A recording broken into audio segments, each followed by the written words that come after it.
కొరమని ఎక్కడ ఉంటుంది? బురదలో ఉంటుంది. బురదలో దాక్కుంటుంది, లోనకి వెళ్ళిపోయి దాక్కుంటుంది. దాన్ని పట్టుకోటకుంటే చాలు బురదలోకి వెళ్ళిపోయి దాక్కుంటుంది, లోనకంటే దాక్కుంటుంది. అది బురదలోంచి ఎప్పుడు వస్తుంది అంటే దానికి ఊపిరి అన్నప్పుడు బయటకు వస్తుంది. బురద అంటే పాపము. పాపంలో దాక్కునే చేపలు కొన్ని ఉన్నాయి. పాపంలో దాక్కుని అలాగ బ్రతికేసి చేపలు కొన్ని ఉన్నాయి. ఊపిరాడక బ్రతికే చేపలు కొన్ని ఉన్నాయి భూమి మీద. అవి దేవుడికి చిక్కవు, దేవుని వల్లకి రావు. వచ్చిన ఎలా ఉంటుంది? నల్లగా ఉంటుంది. దాన్ని తింటా కొంతమంది ఇష్టపడతారు, కొంతమంది ఇష్టపడరు కదా.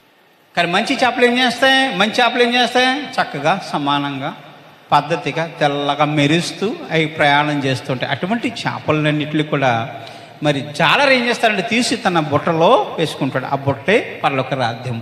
ఆ బుట్టలో వేసుకుని మిగతా చేపలు ఏవైతే ఉన్నాయో అన్నింటినీ కూడా తీసి ఆ గట్టు మీద పడేస్తాయి. పైనుంచి ఎండ తగిలినప్పుడు ఆ చేపలన్నీ కూడా ఎండిపోయి ఏమవుతుంది? వాసన కొడుతూ ఉంటాయి. దేవు చేపలు ఎలాగుంటాయి? రకరకాలైన ముళ్ళు, రకరకాలైనటువంటి కలర్లు, రంగులు, రకరకాలు. ఆ చేప చూస్తేనే భయం వేస్తుంది. దెయ్యపు చేప అంట. అది చచ్చిపోయి మరి ఆ ఎండలో పడేసిన ఎండిపోయినా అది తిరిగి బతుకుతుంది, కన్నీళ్ళు ఇస్తే బతుకుతుంది. అటువంటి చేప అది. ఒక భయంకరమైన చేప, దెయ్యపు చేప. అవును కదండి. చాలామంది దెయ్యాలాగా తయారై వస్తుంటారు దేవుని సంఘానికి. ఎలాగా?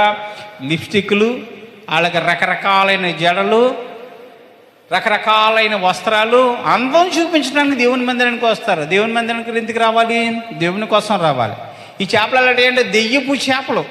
ఈ దెయ్యపు చేపలు ఏం చేస్తే దేవుని మందిరానికి వచ్చి అందరికీ అందంగా కనిపించాలని కోరుకుంటారు, అందరికంటే గొప్పగా ఉండాలని కోరుకుంటారు. చాలా చోట్ల క్రిస్మస్లు జరుగుతుంటాయి. క్రిస్మస్ జరిగినప్పుడు చూడాలి వాళ్ళ లిప్స్టిక్లు, వాళ్ళ వాతావరణం, వాళ్ళ అందాలు సందాలు అన్నీ చూపించి ఏం చేస్తారు? మనుషుల యొక్క మనస్సుల్లో ప్రేరేపణ తెస్తూ ఉంటారు, చెడ్డ ప్రేరేపణ. అందుకనే బైబిల్ గ్రంథంలో రాయబడింది, స్త్రీలు తగు మాత్రపు వస్త్రముల చేత అలంకరించుకునవలేను. తగు మాత్రపు వస్త్రముల చేత తమ్ము తాము అలంకరించుకునవలేను. ఎక్కువ అలంకారాలు వద్దమ్మా, తగు మాత్రపు చాలు. మనిషి ఎంత బట్ట కట్టుకుంటే అందంగా ఉంటారు అంతే కట్టుకోవాలి. అందం అంటే ఏంటండి? దేవుణ్ణి ధరించుకున్నవాడు ఎప్పుడు అందంగా కనిపిస్తాడు, దేవదూత వల్లే ప్రకాశిస్తూ ఉంటాడు. దావీదు గారి దేవదూత వల్లే ప్రకాశించాడా లేదా? మోషే గారి దేవదూత వల్లే ప్రకాశించాడు లేదా? యేసు ప్రభు వారు రూపాంతర కొండ మీదకి వెళ్ళినప్పుడు ఆయన దేవదూత వల్లే తెల్లటి వస్త్రాలతో ప్రకాశించాడే లేదా? దేవుని